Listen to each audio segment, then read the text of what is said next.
in soon. Wish me luck.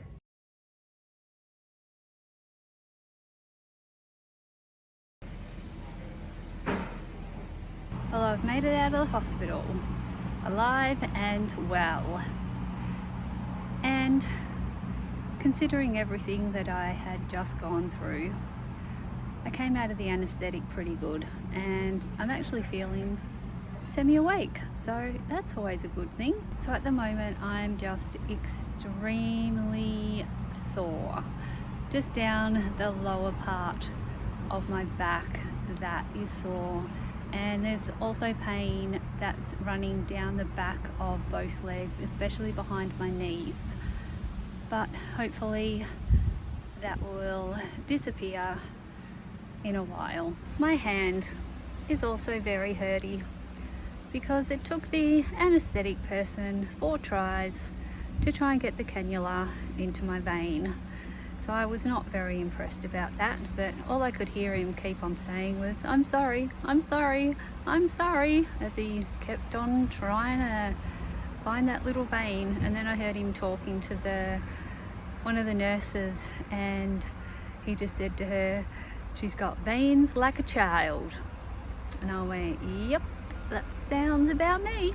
After I was moved out of recovery, I got given a lovely cup of coffee and a salad sandwich.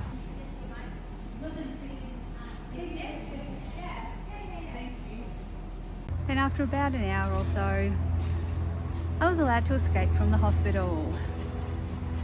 And as usual, that made me very happy. But one thing that was the most awesome thing that I could have ever have done for myself was go and buy a swivel cushion to put in my car, with the hope that it would allow me to get in and out of my car a lot easier than just trying to climb into the seat or out of the seat. I have to say, this thing worked like a charm. It has to be one of the best things that I have bought for myself and all of my medical conditions for a long time, and I can see that this thing will be getting a lot of use. So here is my swivel cushion.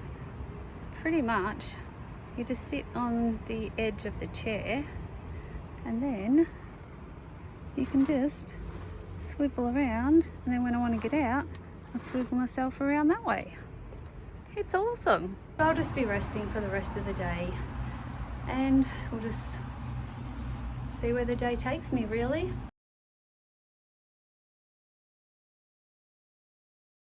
So I've just taken myself on a little walk to try and hopefully make my legs stop hurting as much as they do and get some fresh air.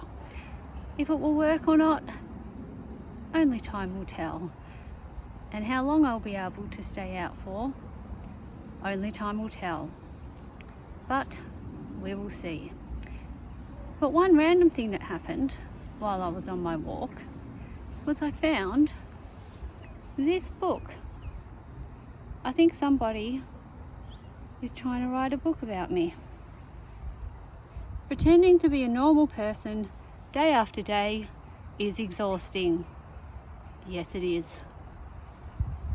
And much to my great pleasure, this procedure did not make me incontinent.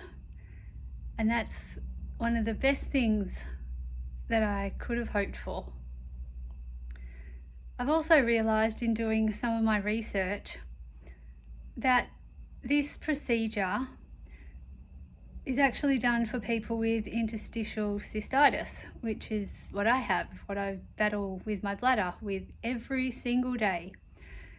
So maybe I'll get a little bit more relief from the pain that causes me every day as well, just as an added bonus that I didn't even know about.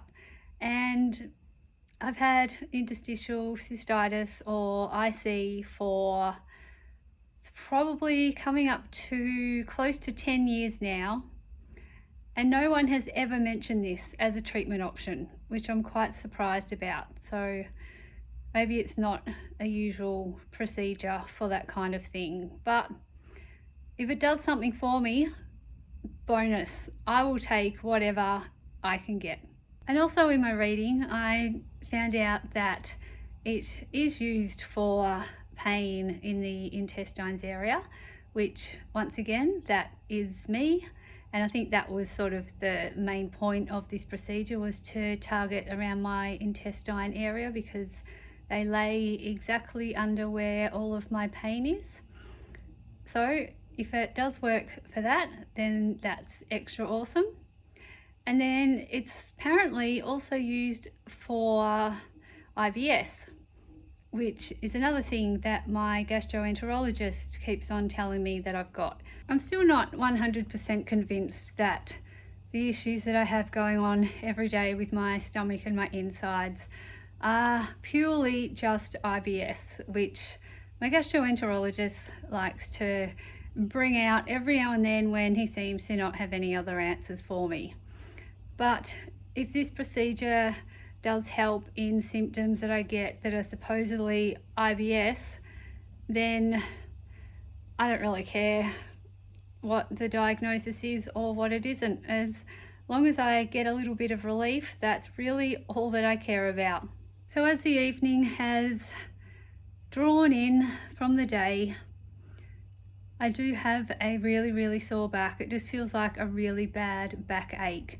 I can't sit unless I've got a pillow behind me, but once I seem to have lots of padding and everything around it, then it does settle down a little bit. So hopefully overnight, when it gets a really good rest, we'll be on the up and up on our way to recovery. And then tomorrow, I'm just going to see how I feel, because I really do, I want to go home. I want my house, I want my own bed. But if I don't feel like I can drive the 3.5 hours home, then I'm not going to push myself. I'll just hang around for an extra day down here in the big city and try to get home the following day. But I won't know anything until the morning.